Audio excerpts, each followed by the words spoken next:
Okay, we're gonna get started. Thank you all so much for being here, both in person and in Zoom world, right? We are so excited to be able to present to you today our fourth, I believe, civil honors program, civil discourse forum. This forum is a product of the whole of the student body of Lake Michigan College, many of whom are with us. I'm sorry. This, I guess.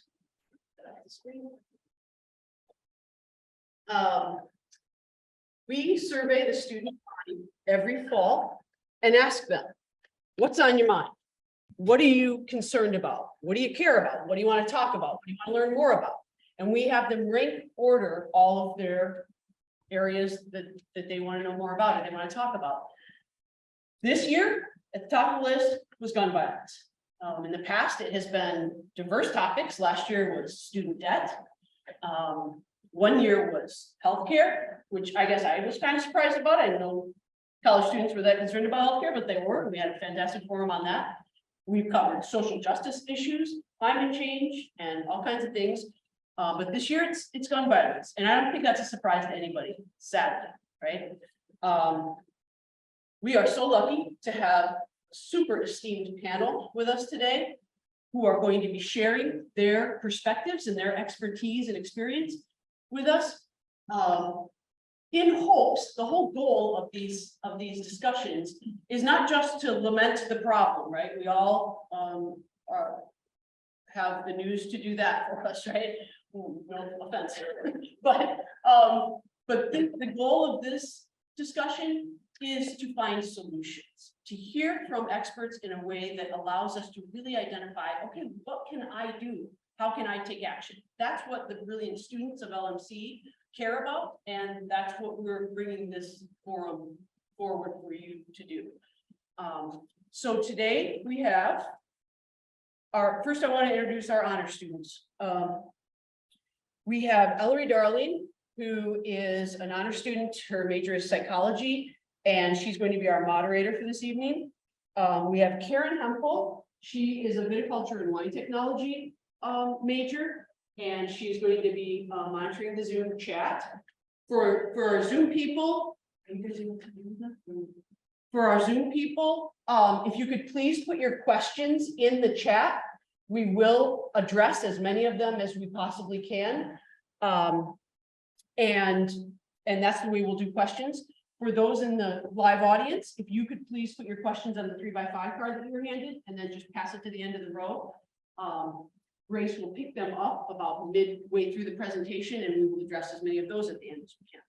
So this is Grace Mulak. She is a communications major and one of our honor students. Next to her, we have Rebecca Stillwell, who is a business major with us here at LMC. And next to her, we have Haley Elric, who is a food science chemistry major. And over here, our technical guru is Jacob Weiser, and he is a computer programming and psychology major. And so this is the honors group that has organized all of this and brings this to us every year. So just want to give a shout out to them. Our panelists for this evening. We have Dr. Sonali Rajan with us on Zoom, zooming in from Columbia University Teachers College. She is a renowned expert. I won't go into details of their bios because we gave that to all of you. But she is an expert in all things research related to gun violence. And we're so fortunate to have her with us tonight. Also on Zoom, we have Ken Peterson. He is a retired U.S. Army officer and retired hospital administrator, and he's going to bring both of those perspectives to bear on this discussion. Here in person with us, live and in person, we have State Representative Joey Andrews, our news representative from the 38th District from here in Benton Harbor. And he is going to be talking, of course, about legislative perspectives and some of the things that are currently happening in our Michigan State Legislature.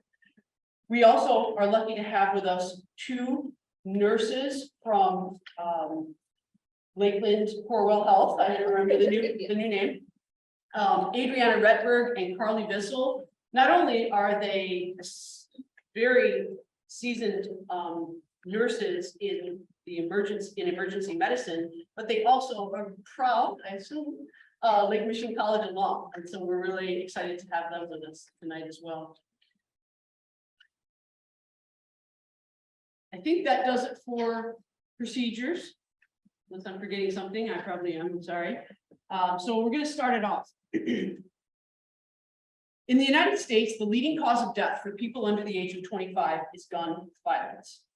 According to the latest data from the CDC, last year, 48,830 people died from gun violence, and over half of those deaths were suicide. That's an 8% increase from 2020, which of course was also a record year for firearm death. We know this is a problem, so we're going to skip all the whether or not it is, right? And we're going to get right into trying to understand what we can do about it.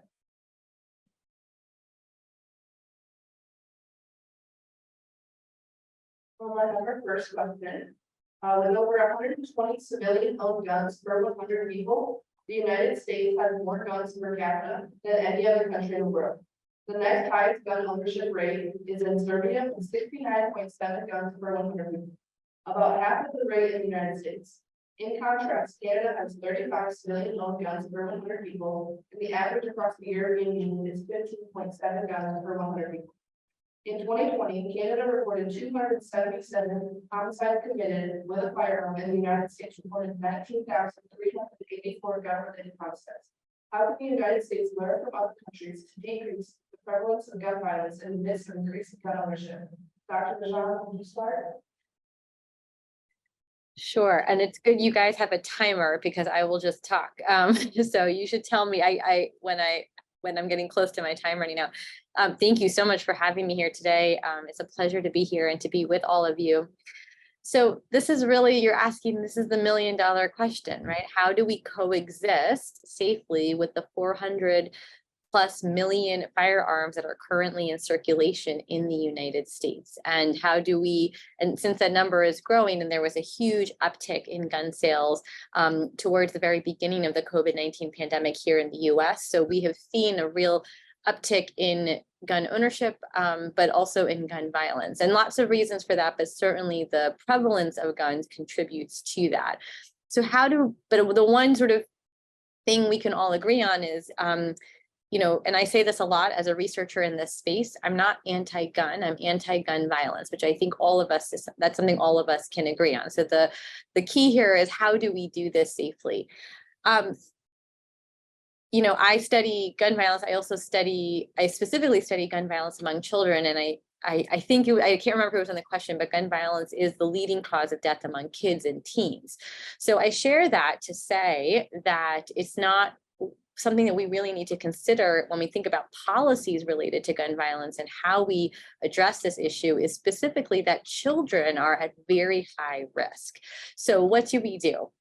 The good news is there's a lot of research, a lot of really, really great, very rigorous, very robust research of the highest quality that has shown us that there are a set of policies that we could implement that would reduce the lethality, the frequency of gun violence. It would reduce the lethality of these shootings and would help keep us all safer without necessarily infringing on what we might consider a constitutional right. So I'm going to share some examples.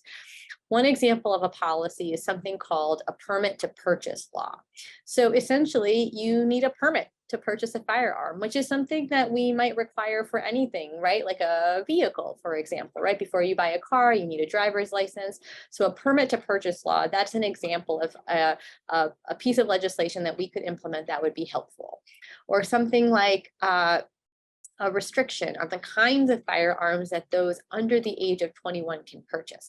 So we're not saying you can't buy firearms, but we're saying that if you're under the age of 21 and your brain is still developing and you can't buy a beer yet, you probably can't buy a certain type of deadly weapon. Reasonable restriction.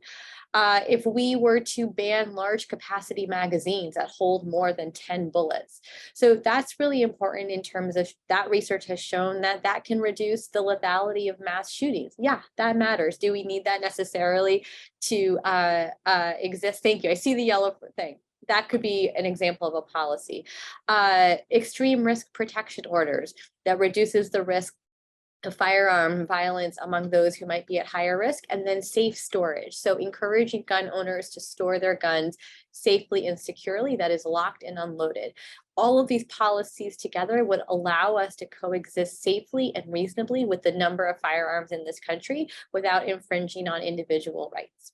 I'll pause there. Thank you, Dr. Rajan. Ken Peterson, would you like to follow?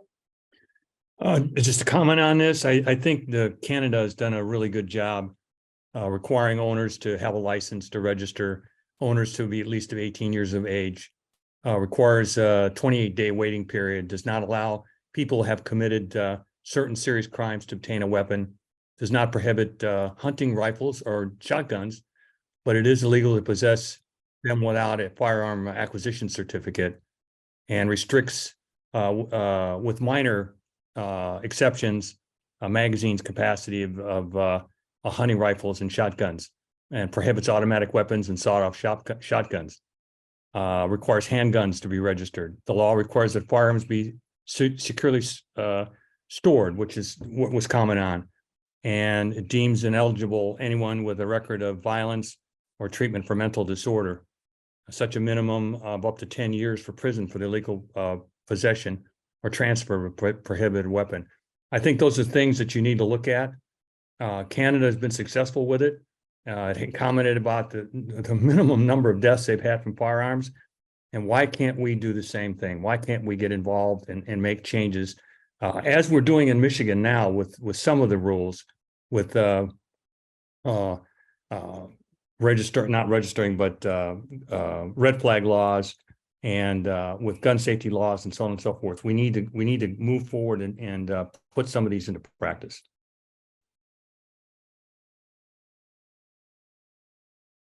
Thank you, Ken. Next we'll go to our live experts. State Rep Joey English, would you like to begin? Sure, yeah.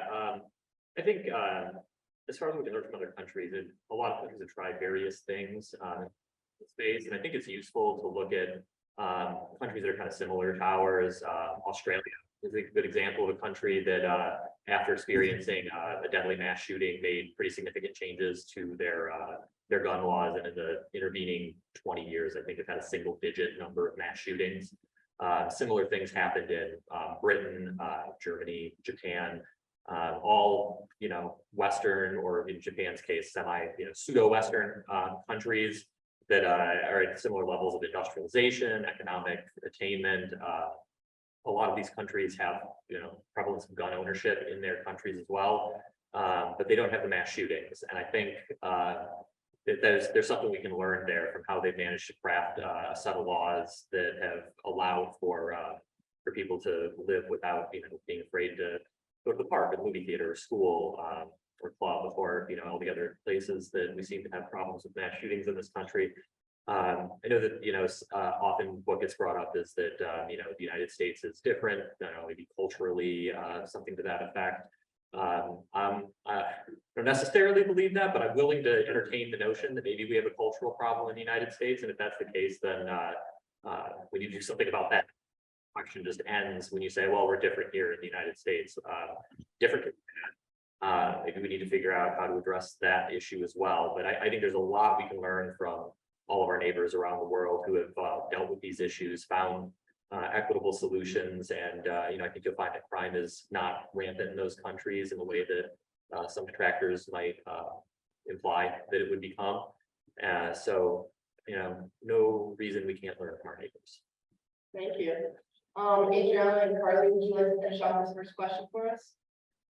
I just have, and this is not my area of expertise, but looking at these other countries and their statistics of, how many firearms they have, but also looking at them, how do they handle their mental health population? How many people do they have below the poverty line?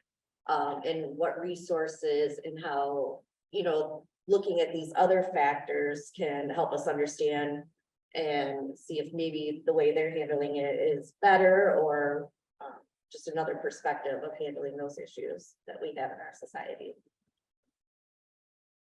And I think just to tack on to Adriana, what Dr. Rajan said about the permits to purchase as well and discussing the mental health and especially during the COVID-19 pandemic, we saw an increase in isolation. We began to see an increase in our mental health population of just depression, suicide, and isolation in general. And again, doing kind of a more thorough check and having that permit to purchase firearms would really be beneficial. Thank you. We're gonna move on to the next question. Guns are in 1/3 of American homes. An estimated 2.7 million homes with children have unlocked loaded guns, which increases the risk of homicide and suicide fourfold. Rates of death by suicide are more than double that of homicide. How can we address these issues to decrease the trauma associated with gun violence? Adriana, rather would you start us off with this one? Yeah, so this one's tough. This one we have seen in the emergency department.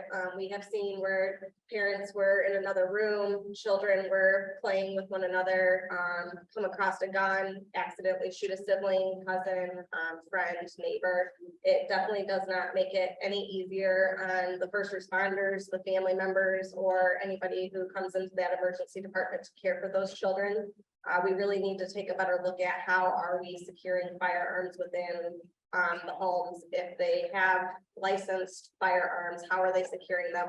What access do they have as adults? And as we've already acknowledged that we've seen the increase in violence among and suicide rates in that teenage population under the age of 21, and just really looking at legislation on how we can secure that better and make sure that safely we're owning guns. And I think a point I would add on to that is, it mentions suicide rates, and it's very difficult right now in our country for any pediatric mental health patient to find inpatient psychiatric help. There probably weekly, we have patients, pediatric patients in the ER who qualify for inpatient admission, but the facilities are full. There's times they spend, it could be up to a week or more. We admit them to the hospital while they're waiting for a bed to open up. And it's just, it's not an insurance issue. It's just an availability issue. So it's really difficult for minors to receive help at this time. In the state of, sorry, to add on to that, in the state of Michigan, there's only about 5 pediatric psychiatry hospitals. So oftentimes we're also looking to go across state lines to Indiana and Ohio to get these children the help and the care that they need. Thank you. Joey, would you like to continue on? Yeah, so this is actually something we've been working on addressing in the legislature with some of the recent measures that we've been passing.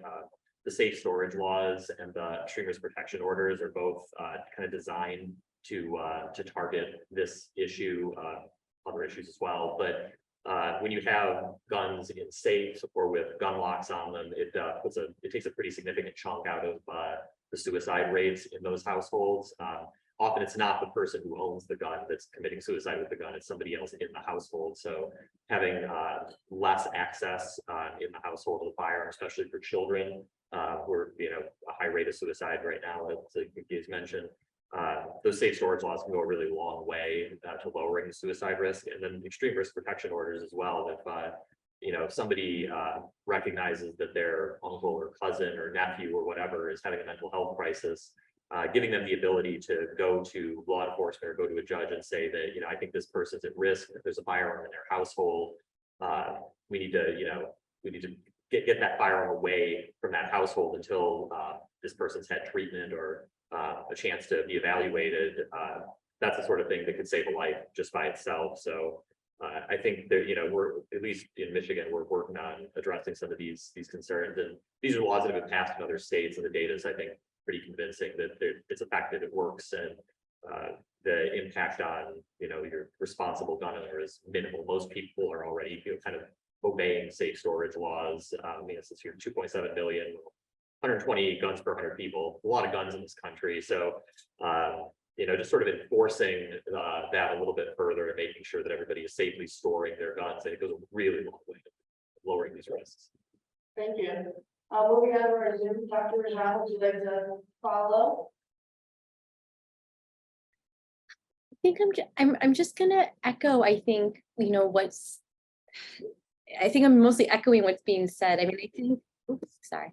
I think at the end of the day, here's where this is an opportunity where we know where we can identify very specifically the risk, right? We can identify that there may be a person.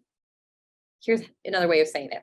If someone is struggling with mental illness, we know that, right? This is not an all of a sudden thing.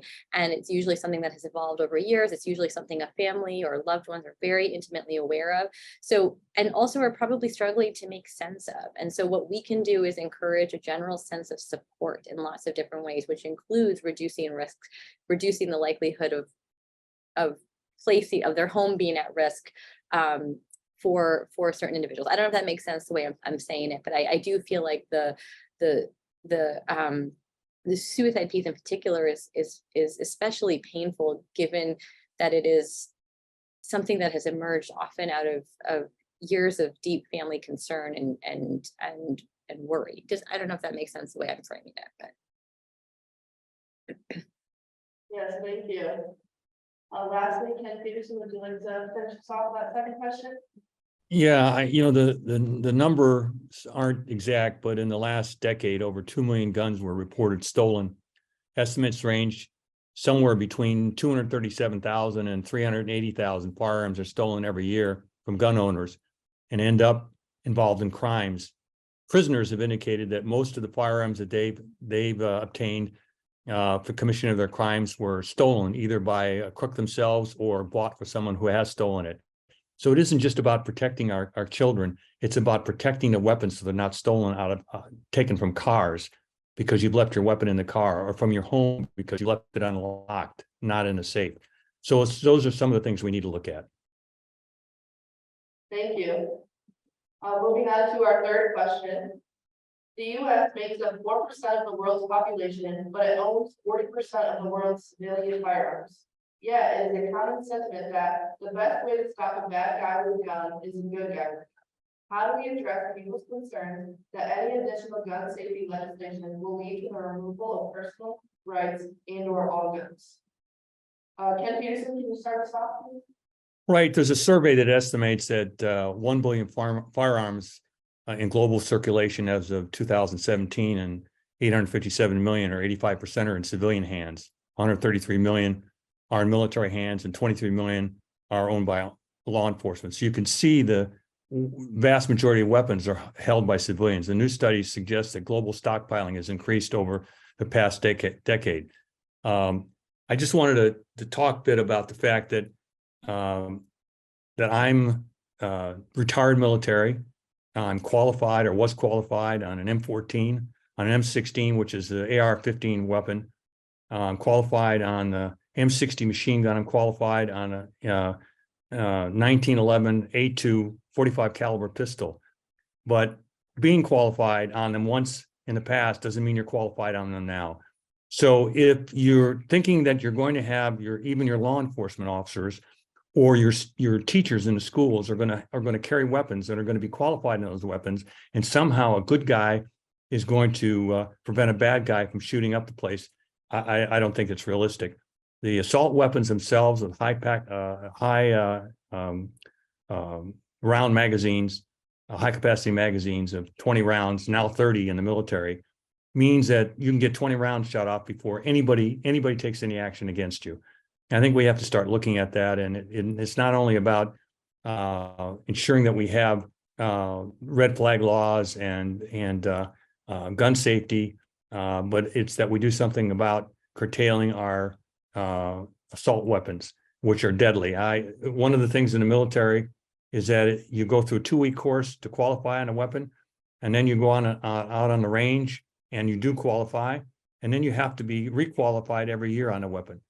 And it's about, assault weapons are about, and it's the standard in the military, you're trained to kill. So what are we doing with assault weapons in a civilian sector? Do you really need that in order to kill a deer? I really don't think you do, and it's really making it very, very difficult to get the weapons out of the hands of those people that where they don't belong. The numbers aren't exact, but I already mentioned that. My thoughts are that even your police officers aren't totally qualified on a weapon. In Uvalde and one other site where the police officers didn't come to the aid of the students quickly. Parkland. They were- yeah, they were afraid to do so. And so how many more situations we're going to have that's going to happen? It's very, very difficult. I think that when you start talking about somehow teachers are going to carry weapons and somehow are going to protect us, how are they going to do that if they're not qualified with those weapons? So I think we've got to look at more competent, qualified security guards trained, use of an automated phone security system, red flag logs, universal background checks, gun safety laws, gun owner registrations we've talked about, no sales of weapons between owners without registered gun dealer officiating the sale, ban on assault weapons and high capacity magazines. Some pushback on actual number of shootings where a long rifle assault weapon was used. Apparently more shootings are with the pistol. And of course, the M1911 45 caliber pistol I talked about is also considered an assault weapon. So it isn't just rifles, pistols, high capacity magazine pistols are also assault weapons. We need to do something about that. And a good guy with a weapon is not going to stop a bad guy with a weapon, guaranteed. Thank you so much. Dr. Rajan, would you like to follow? I mostly just want to say ditto to everything Ben just said, because he captured that perfectly. I think it's, I'm going to quote one of my colleagues who says, you can't have gun violence without a gun, right? So at the end of the day, we have to be real and acknowledge what is the source of this, what is the source of this violence. Now, the challenge with the good guy with the gun theory is, first of all, there's no data that has shown in any way that, and there's no studies that have been done, and we are doing one right now. So invite me back in a year and I'll hopefully have some data to share with you about how this might play out specifically in schools, but there's no data that suggests that arming, for example, teachers in a school would do anything to either deter a shooting from happening in the first place, nor reduce the lethality of a shooting once it was taking place. And I'm going to share, if any of you have spent time in a second grade classroom or in a school in general, I know what my little one's school is every day. It's adorable chaos. And when you're in this moment where there's lots of, confusion and what have you, and you have individuals who, let's think about, what are teachers trained to do? They're trained to teach and nurture and care for children. In the middle of that situation, we're asking them to carry a loaded weapon and have the wherewithal in the middle of story hour to pull it out and with complete accuracy aim the person they're intending to hurt. Imagine if they, God forbid, hit one of the other children or one of their colleagues or a family member. The number of potential mishaps that could happen are unthinkable. And there's quite a bit of information. I know the Giffords organization documents, they call it the instances of mishandled firearm violence in schools, not intentional violence, but like these unintentional discharges of firearms and things like that. And the number of times there's an accidental discharge of a firearm in a school is surprisingly high, but maybe not so surprising when you think about, again, how chaotic a school environment is. Now, this good guy with the gun theory could also apply or could be thought about in other places outside of schools, grocery stores, etc. But it still begs a question: in a movie theater, in a supermarket, in a house of worship, how do we know who the good guy is versus the bad guy? And also, how do police know when they arrive on the scene? It's making the jobs of law enforcement who are trained to respond to these situations more challenging. And listen, I have family members who are gun owners. Again, this isn't about gun ownership per se. This is about really trying to make sense of how we, in these public spaces, right, schools and in our neighborhoods and in the places where we live and work and play, how is it possible for a good guy with a gun to really do no harm? I don't think there's anyone who would in that moment want to cause harm, but it's a very challenging situation. And to Ken's excellent point, there's a very high level of training that should be required. There's a responsibility that comes with owning this type of weapon and a type of training that should come with it. Right now, not only are school districts, not only are some states looking to arm teachers with firearms, they're also looking to reduce the level of training that teachers need to be able to carry a weapon in a school. So you can't, honestly, we can't have it both ways. We can't have guns in schools or in these places and very limited training, right? It's a recipe for disaster, and the data right now don't support that type of approach. Thank you so much, Dr. Rajan. Adriana, Harley, would you like to call? I think just what they've said is great. I just think adding to the last part of the question, concerns that any additional gun safety legislation will lead to the removal of personal rights or guns. I think, it shouldn't be about us versus them in bans. It's making it more of a common sense requirement, like for permits, like we mentioned with the driver's license, things like that, instead of putting this fear in that if you register your gun, they will know what you have and somebody will take it away from you. And then speaking, I'm lucky to work at a hospital that has a great security department, but it would be very difficult if someone were to ask me as a nurse to carry a gun to protect patients when that's not what I'm trained to do. And, as I'm busy providing patient care, it would not be beneficial for me to have a gun at all and try to diffuse a situation. So I think that is just adding on to what Dr. Rajan said. Yeah, and to add on to what Adriana said, here locally, last year we saw, just in the St. Joe Emergency Department, we saw about 20 victims of gun violence. This year in 2023, we are already seeing a significant increase in gun violence. Historically, May, July, and October are our highest months for gun violence within the community. So we are already prepared to go on lockdown sooner rather than later. In our first quarter of 2022, we went into lockdown a little over 70 times, well, over the whole year, 70 times, and it was about 10 in the first quarter. We have already exceeded that in 2023 with the amount of times that we've gone on lockdown at this point. And we know that we're not even at the peak of when we see our highest volume of gun violence. So speaking on what Adriana said, when I'm caring for a patient at the bedside or I'm caring for a patient who's a victim of gun violence, my priority is that patient and ensuring that that patient is safe and that I can provide life-saving measures if needed.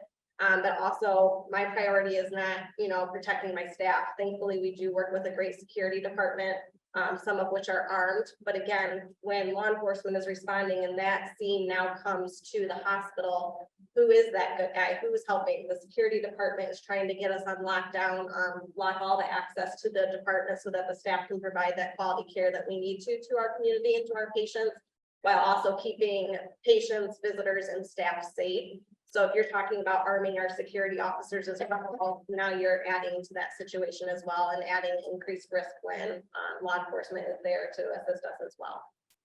Thank you so much. And lastly, Joe, would you like to finish us off for this question? Absolutely.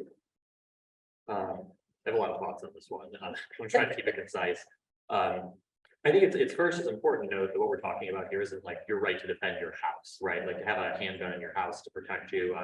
I know as I was knocking doors last year in Benton Harbor, I would hear from old ladies that they feel like they need to keep a handgun in their house because of the gun violence epidemic that the city of Benton Harbor has been faced with. And I want to say that I think a lot of the conversation that we have around gun safety is what I would call white suburban gun safety, and doesn't do much to address the gun violence problem that's happening in places like Benton Harbor, inner city Detroit, inner city Chicago, where the influx of ghost guns and illegally acquired firearms is flowing freely into these cities, largely from our shared border of Indiana, where gun control is non-existent. But I think the relevant thing here is that the good guy with a gun concept is a fallacy.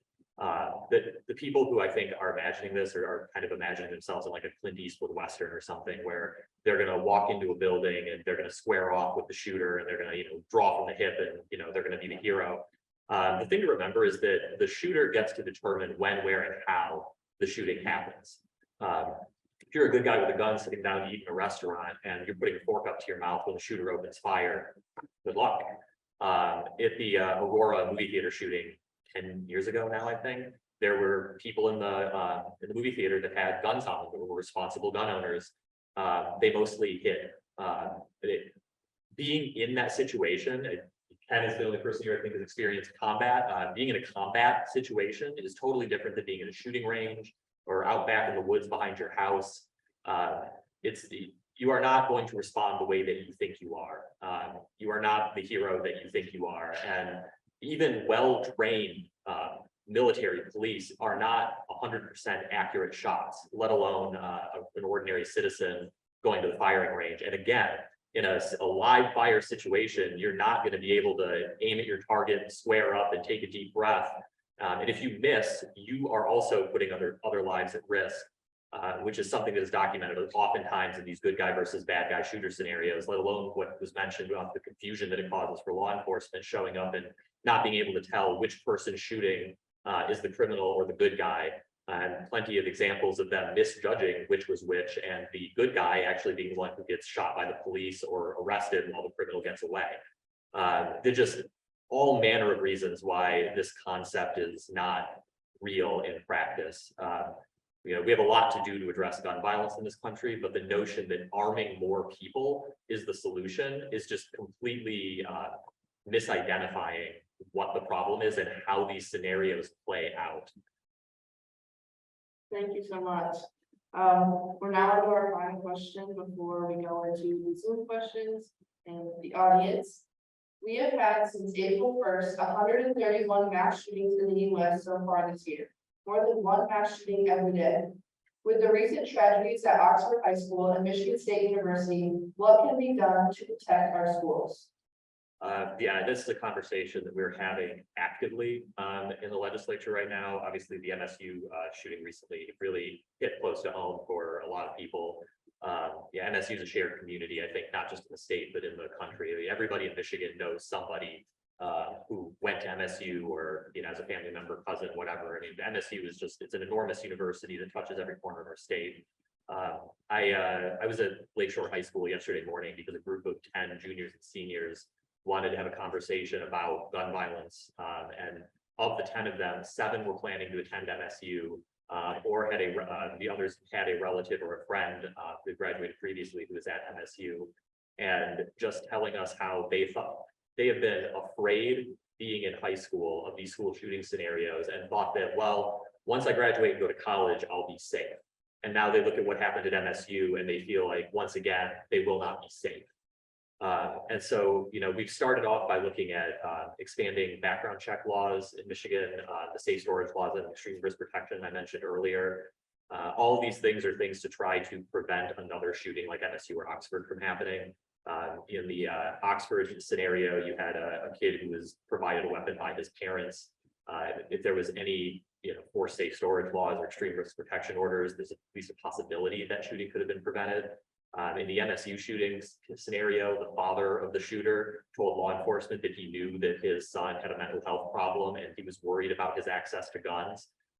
Again, no guarantees, but perhaps if the father would have known that there was a way that he could go to law enforcement and say, my son is in crisis, we need to get guns away from him, perhaps the shooting is preventable. So those are the sorts of things that we're beginning to look at, and we passed a couple of these already. But I think what is also really important in this scenario is that the laws that we pass, these and the ones on the books, need to be enforced. And that is a problem that I think even if you talk to Second Amendment rights supporters, that they will bring up, that we have laws on the books and they are not enforced. And that is a law enforcement problem, that is a prosecutor problem, that is a judge problem. Even before we did extreme risk protection orders, it was already the case in Michigan that if you got a personal protection order against somebody, that person is not supposed to have access to guns. That provision of the PPOs is almost never enforced.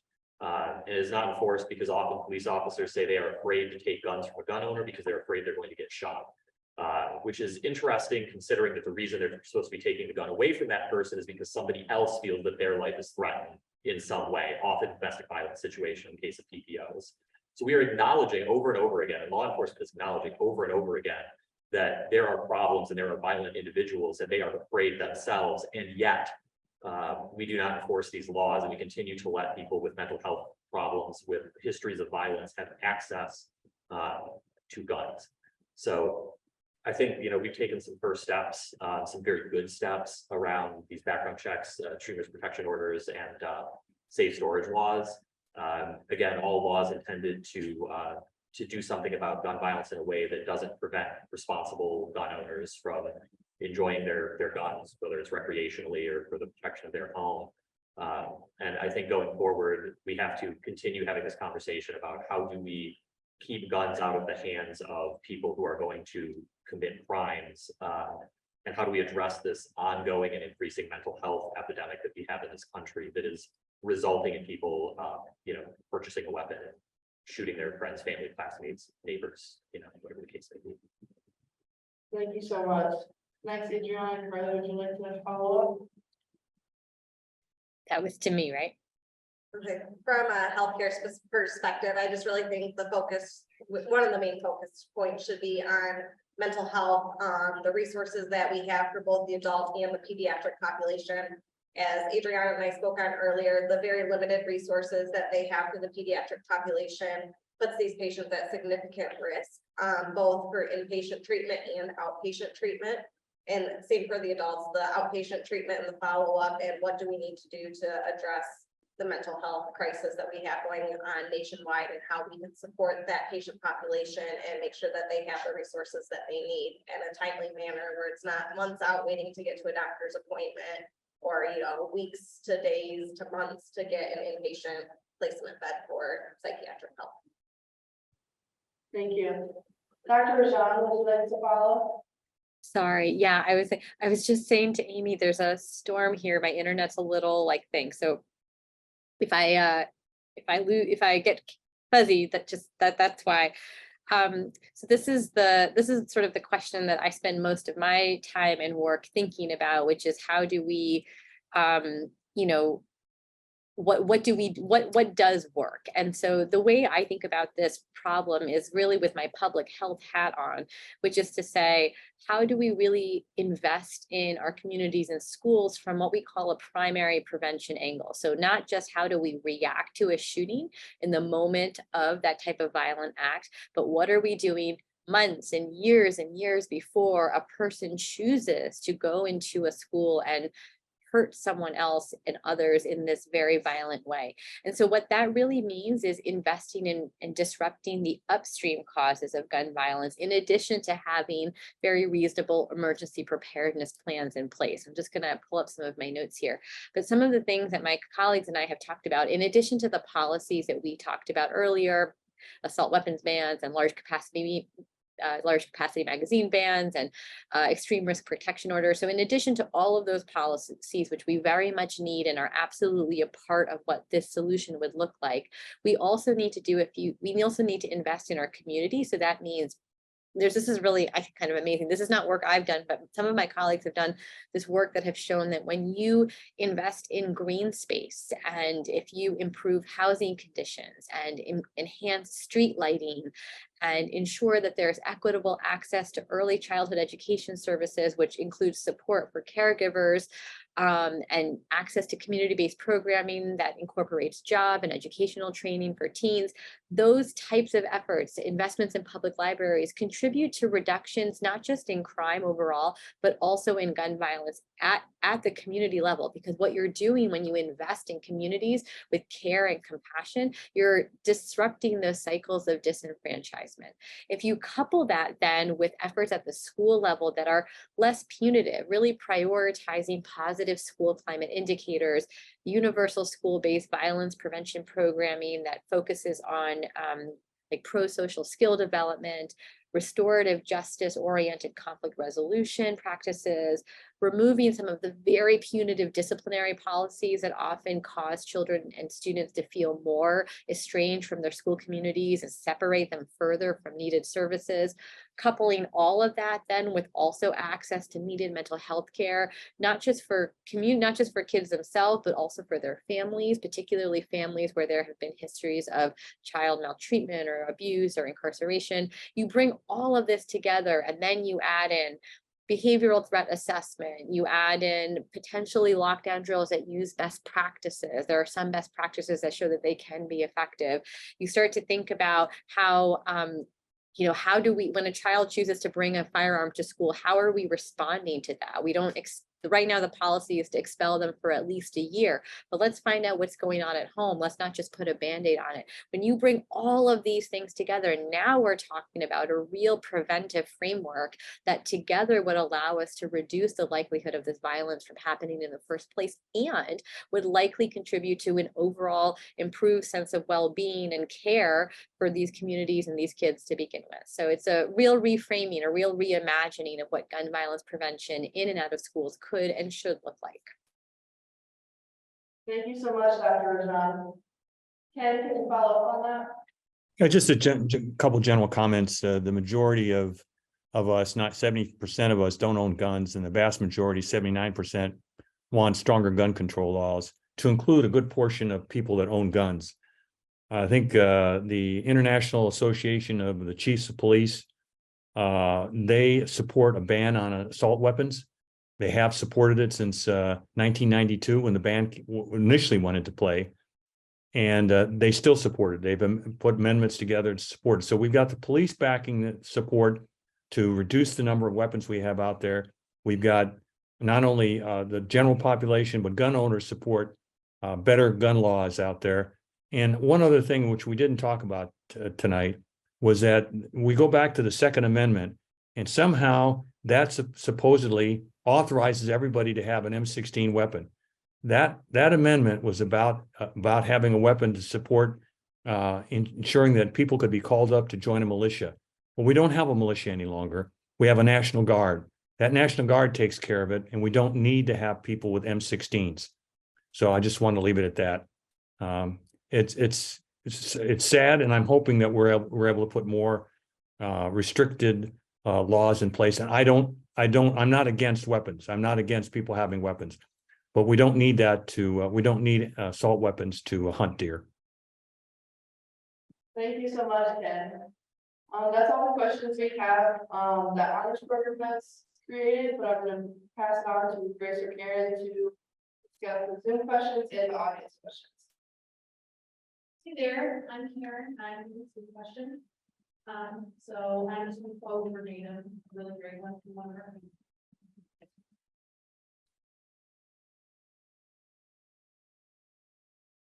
All right, I've decided to come in front of you.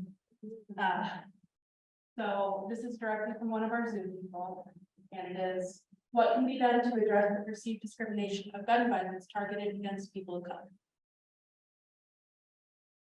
I heard Zoom people. Do you want Ken or I to tackle that? All right. What can be done to address the perceived discrimination of gun violence targeted against people of color?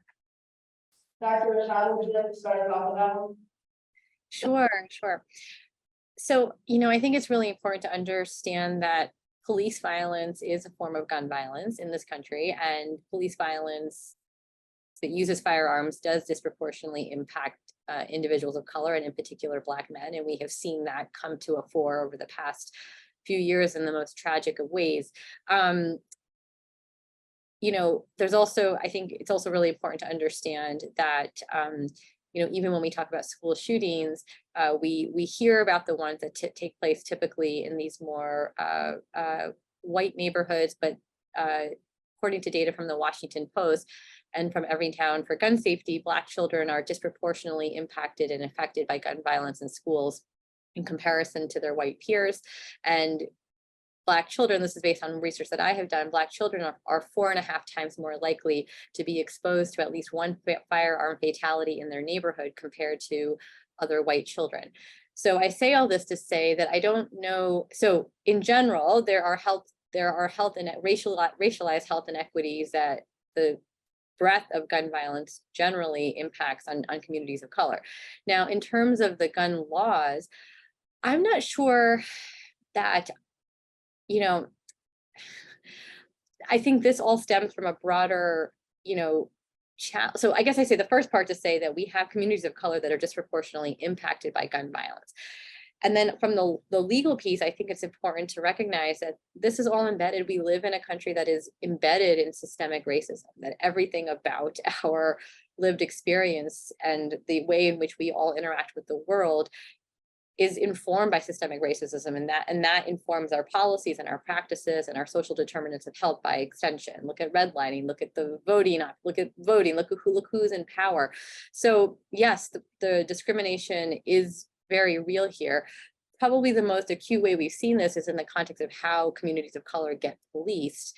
And what should be done to address this? Well, there's a few things. One is, do we need to necessarily arm our police? Do we need this many police? I mean, these are real questions. I don't have a good answer to this, but I do think that currently, at least in our policing system, there's reform that is needed so that laws are applied equitably and fairly. I think that's why laws are in place. So sorry, that was a muddled answer to the question. It's a great question, but that's my kind of big picture take of it. So hopefully that made sense. Thank you so much, Dr. Rajan. Ken, would you like to add on? Say again, please. Would you like to add on? My only add-on is that my youngest son is Black. And I was on the phone with him when he was pulled over by the police officer for something, nothing at all. So I understand the prejudice that exists out there, but it's also a matter of where the poverty level is and where people of color are located and what causes them to get involved with crime. And I think we have to take that into account and what we're going to do about lifting people out of poverty. Thank you for that. Adriana and Brother, would you like to add on? I think just adding on that gun violence at least what I've noticed in Berrien County, it's a cycle that needs to be broken. We have a patient come in who's a gunshot victim, and while we're just starting to get things going, we hear a family member or a friend or somebody already on the phone talking about retaliating. So it's just this cycle that keeps going, and I don't have an answer myself how to break it, but it's a pattern that where we need to look at other factors and see why it keeps going. I think here locally as well, just really working with local law enforcement to establish that trusting relationship with the community members. That the community members can feel comfortable going to law enforcement to report what they know as well. And that would take action on all of our local police chiefs and sheriff to get out into the community and talk to the community and build those trusting relationships with the community. So that we don't see this retaliation that Adriana mentioned on, because it does happen more often than we'd like to, where we hear the family speaking about it. And then when local law enforcement arrives to the hospital to interview the patient and the family member, that, they suddenly go silent and they don't share that information with law enforcement. So I think the big step that this community needs to take is how can we better the relationship with local law enforcement and the community. Thank you. Joey, would you like to finish us off for our first Zoom question? Yeah, a lot of good points already brought up, and I would say that kind of on the same track what I was talking about earlier, that we have to kind of reframe how we're having this conversation, because there's a school shooting at MSU and it becomes national news. The president makes a comment on it. It takes over a media cycle, right? There's a shooting in Benton Harbor every week, every other week. There's people dying constantly. It is at this point maybe a footnote in a newspaper. Maybe that's really serious. It'll get mentioned one time on the local cable news. The way that we are treating different instances of gun violence is dramatically different based on who the gun violence is happening to, what color they are, and where they live. And so part of fixing this is that we have to stop accepting that it's normal and something that just happens for Black communities to experience gun violence, because that's where the majority of this gun violence is happening.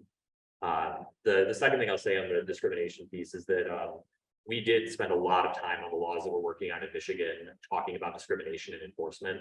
It was actually a personal involvement of mine talking about safe storage laws and risk protection orders to ensure that these laws were crafted in a way that where they would not be unequally enforced on different communities. And so this is something that I think we are trying to take into account as well as making sure that as we're passing these laws, that we're not inadvertently creating issues, along racial and income lines in enforcement and who gets the laws enforced on them and who doesn't. But I do think a lot of this is that we all have to be better about how we think and talk about this issue and who is being impacted primarily by it. Thank you. Grace, would you like to ask the next question? Yes, of course. Thank you so much. So we have 3 questions for the audience, in person, and to start us off, this question asks, how can change be effective when there are powerful lobbyists of the NRA who seem to hold such a strong influence over our legislators and inability to make progress? Would you mind repeating that for us? I'm so sorry. It just might be my connection. I apologize. I can't hear it either, so. Okay, can you hear me now? Yeah. Yes. Correct. Thank you.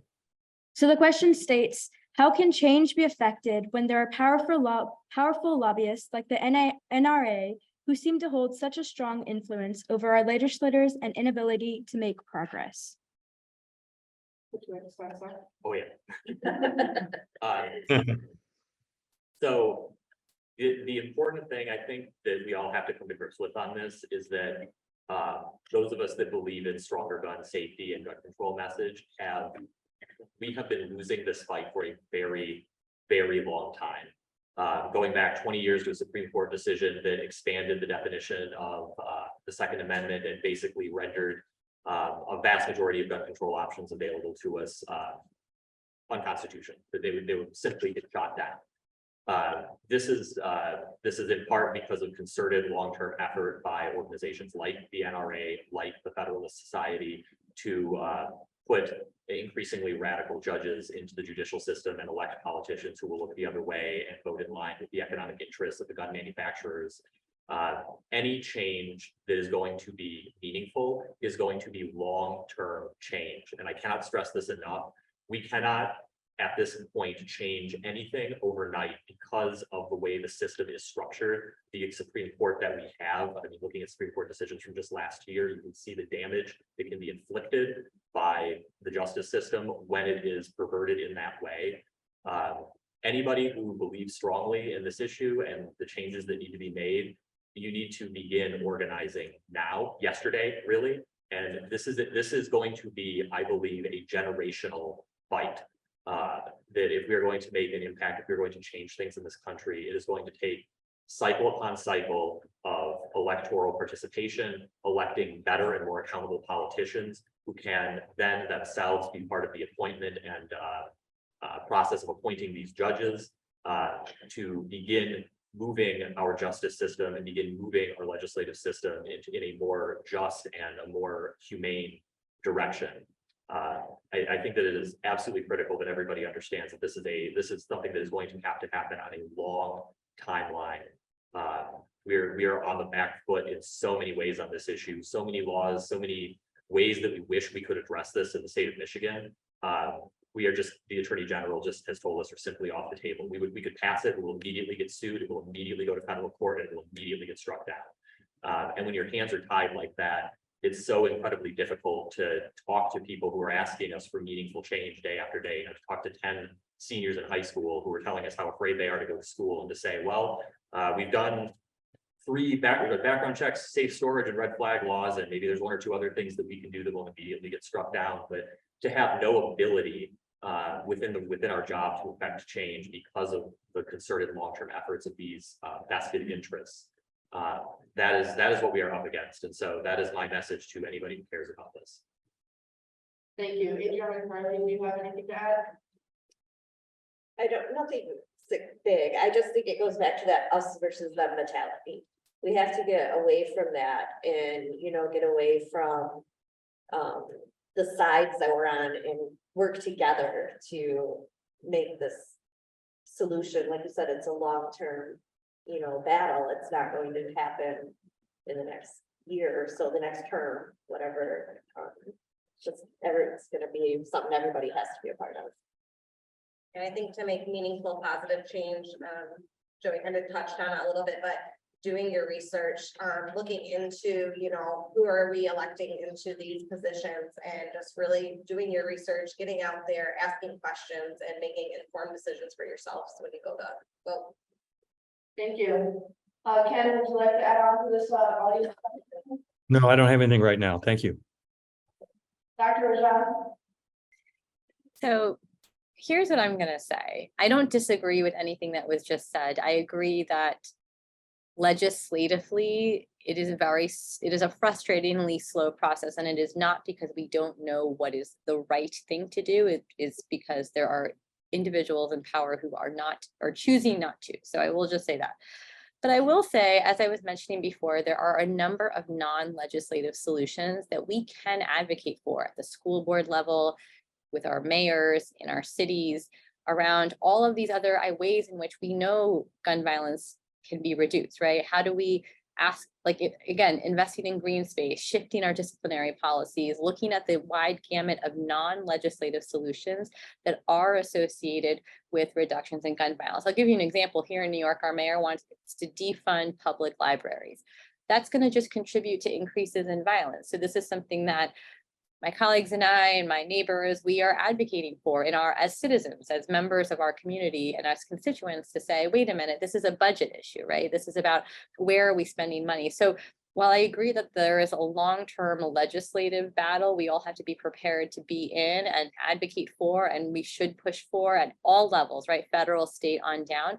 There are a number of non-legislative solutions that we can and should advocate for that would improve the well-being of our communities. And again, this is where I say the solution to gun violence, it doesn't rest just on these policies alone. There's lots of other ways in which we can be advocating for change. So that's hopefully a little note of optimism to those in the room, the students, to say, listen, there are ways in which we can shift change. So yeah, you have I have as a parent of a kid who goes to a public school here in a particular district in New York, I have a say in contributing. I get to vote on and provide input on the budget that goes around our school district, for example. So these are things that as constituents we can do. And those are easier not easy, but easier levers to pull, right? It's less about trying to change these massive gun laws. So, you know, I'll add that hopefully as a way to say, let's look at these non-legislative solutions alongside continually pushing for the legislative change. And again, elected officials know what the solutions are. It's a choice right now not to be pushing this forward. And you can use that language. I call my elected officials all the time, even those that are in the same party that I vote for, but they could be doing more. So it's okay to call, to advocate, to push them to do better, because that is what they're getting paid to do. Thank you so much, Dr. Rajan. Grace, do you have a question? Thank you. Actually, those responses address some of the other questions I asked that were asked as well. So I really appreciate the response that you did. Yes, thank you all for responding to our questions.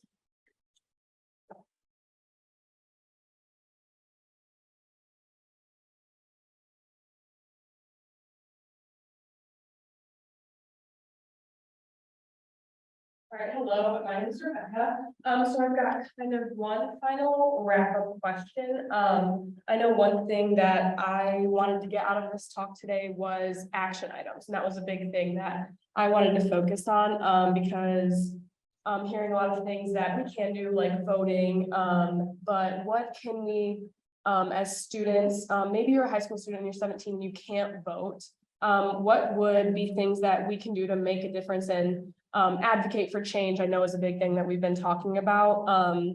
So yeah, like what are things that we could do to advocate for change? And anyone can start. I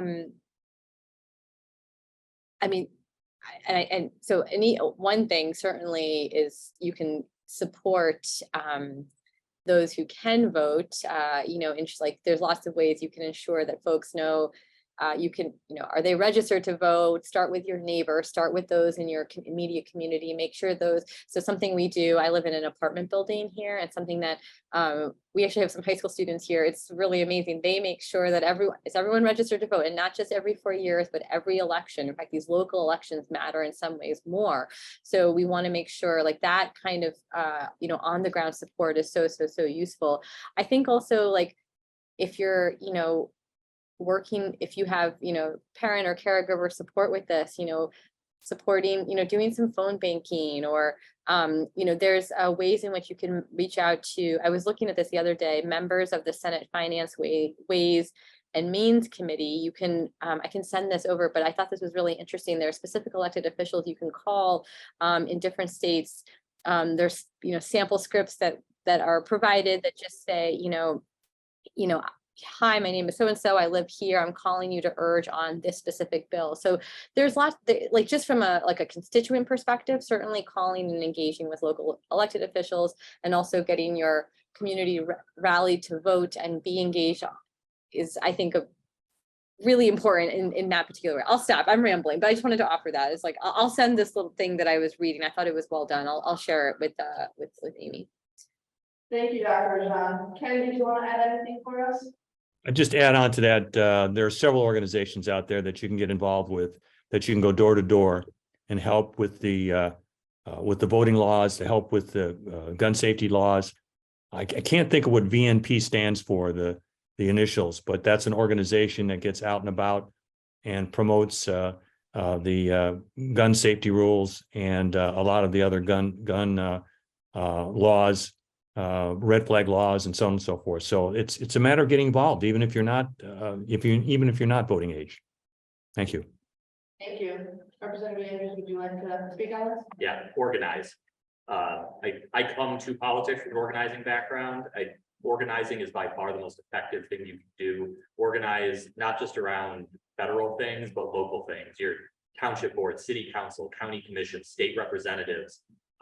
Local levels of election are the places that you can have by far the most impact, because there are smaller groups of people voting, and each voice gets heard in a magnified way when there's a smaller number of people being represented. I mean, we can absolutely, like in the State House, read most of the emails that we get, aside from the ones that are form letter generated for the Great Lakes Gun Association. But otherwise, it is very easy for us to address concerns brought to us on the state level, much harder on the federal level. But I mean, organize, get involved. Knocking doors is great. Being able to share your story one-on-one with somebody is so effective at breaking through the noise that comes through social media and the cable news bubbles that just consume so much of people's lives. And it can truly have an impact. I can say that as somebody who has knocked tens of thousands of doors in my life. Those conversations matter. And organizing can absolutely move the needle, can absolutely make a difference. And I think that is the way forward for so much of this. Get involved, get organized, and don't stop getting involved and being organized. Thank you. Adriana, did you want to add anything out of that? I think on a smaller level, in your own circles, what you could do is checking on one another. We've just come through this time where, we were sheltered in place and we've become more isolated, checking on people who maybe had kind of disappeared off the grid, checking in with family members, especially if there's some mental health history, and just looking in, seeing if they're getting the help they need, and being aware of those that have high risk factors or potential that could lead to them causing harm to themselves or others. And I think just remaining curious, asking questions. This is all obviously a topic that you guys were very interested in. So don't let it stop here. Continue to gain knowledge on it, continue to do research on it at a local level, attend your township hall meetings that are open to the public. Go ask questions to your local officials, go meet with your police chiefs and ask how you can better that relationship between the community, between yourself and the law enforcement, and how we can get out as a community and help one another, and not only advocate for yourselves, but also for your family members, your friends, and the community as a whole. Thank you all so much. I'm going to pass it on to Amy. All right. I want to thank our panelists for their brilliant insights and information and knowledge. I think you have informed and inspired in a lot of ways. The groups both on Zoom and in person here, and definitely our student body, giving us lots of things to think about and lots of ways to be a part of the solution, which is what this is all about. So thank you so much. Let's give them a big round of applause.